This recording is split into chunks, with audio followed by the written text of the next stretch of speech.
para sa mga anak nga kusog kaing musukol sa ginikanan.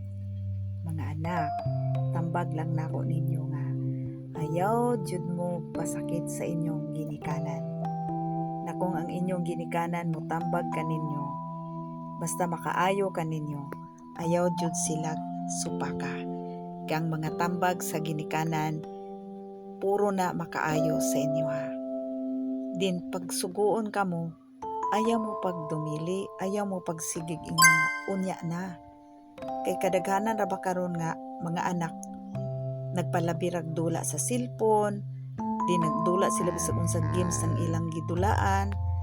Labaw sa tanan na mga dula karon nga email o unsa pa nang ilang gidulaan, unsa pa ilang kanang gikabisihan sa cellphone. Na kung tawgon mo sa inyong ginikanan, tindog dayon mo ug tuman dayon mo para ang inyong ginikanan dili masuko ninyo. Unya pag nasuko na inyong ginikanan, mapasakitan mong istorya, mutubag pa jud mo. So mga anak, mintras na apa ang inyong ginikanan, mintras buhi pa sila, tumana sila, higugmaa sila, ug tabangi sila. Kaya ang mga ginikanan, nagantos na sila sa tumang kakapoy, kabudlay, naningkamot nga para kamo makaeskwela, naningkamot nga kamo mapakaon.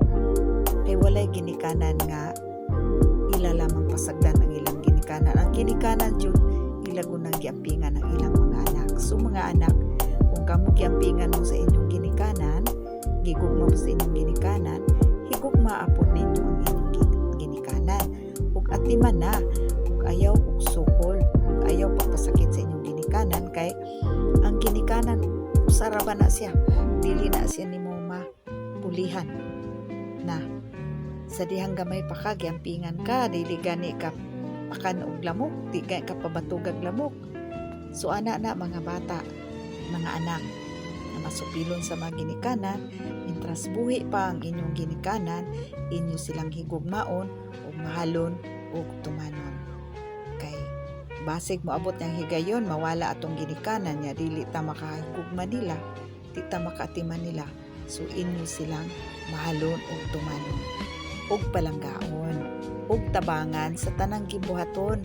Kay sila nag-amuma kaninyo, nagpa-eskwela kaninyo, nagpakaon kaninyo. So higugma ang inyong ginikanan, din respetua sila kay sila nagigugma kaninyo. So thank you mga anak, o ang Dios magapanlangin sa tanan. Bye bye.